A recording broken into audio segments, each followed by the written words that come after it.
Assalamualaikum warahmatullahi wabarakatuh. Perkenalkan, nama saya Lulu Dorotu Nasihah dari Universitas Muhammadiyah Cirebon, Fakultas Ilmu Kesehatan, Program Studi Ilmu Keperawatan, kelas keperawatan 4E. Baik, di sini saya akan menjelaskan apa sih itu kanker serviks. Untuk itu, simak videonya sampai habis ya. Di sini saya akan menjelaskan pengertian kanker serviks terlebih dahulu. Kanker serviks itu adalah suatu tumor ganas karsinoma yang tumbuh di dalam leher rahim atau serviks.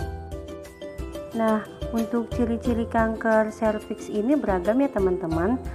Yang pertama itu bisa perdarahan yang tidak wajar dari vagina, lalu siklus menstruasi tidak teratur, nyeri panggul, nyeri saat berhubungan seks atau intim, atau nyeri di punggung atau kaki, lalu badan lemas dan mudah lelah, lalu berat badan menurun, kehilangan nafsu makan, lalu yang terakhir itu salah satu kaki membengkak.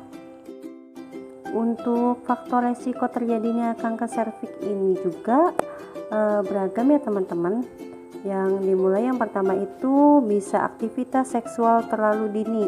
Nah, aktivitas seksual yang terlalu dini itu bisa berpengaruh pada kerusakan jaringan epitel serviks. Faktor resiko yang kedua itu tentang usia. Nah, saat wanita berumur 35 tahun, letak epitel squamous junction yang sebelumnya berada di serviks di bagian luar menjadi di channel cervix uteri. Nah, di mana pertautan antara epitel ini cenderung mudah mengalami proliferasi dan bila tak terkendali dapat terjadi displasia sel. Pada suatu saat dapat menuju ke arah keganasan. Nah, faktor risiko yang ketiga itu tentang paritas. Nah, paritas itu apa sih? Jadi pada saat kelahiran bayi itu maka akan terjadi perlukaan ya. Jadi perlukaan itu sering terjadinya ibu melahirkan, maka akan berdampak pada perlukaan di organ reproduksi. Nah, itu juga akan berdampak timbulnya HPV atau human papilloma virus. Nah, HPV ini bisa sebagai penyebab kanker serviks. Nah, faktor resiko yang keempat itu adalah mempunyai penyakit seksual yang menular. Jadi, jika wanita mempunyai penyakit seksual yang menular, dapat meningkatkan faktor resiko terhadap keganasan cervical invasif. Jadi faktor resiko yang kelima itu tentang kebiasaan merokok. Jadi bahan-bahan yang berasal dari tembakau atau yang dihisap terdapat pada getah bening serviks wanita. Perokok dapat menjadi kokarsinogen infeksi virus. Jadi faktor resiko yang keenam itu tentang riwayat penyakit HIV.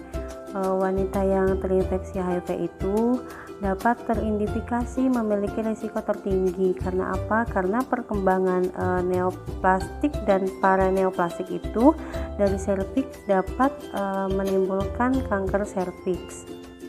Faktor risiko terakhir itu tentang penggunaan pembersih wanita. Nah, penggunaan pembersih wanita itu dapat mengganggu lingkungan vagina sehingga mengundang masuknya bakteri yang menyebabkan gatal, iritasi, atau infeksi pada vagina atau serviks. Diagnosis kanker serviks itu apa aja sih? Jadi diagnosis kanker serviks itu beragam ya.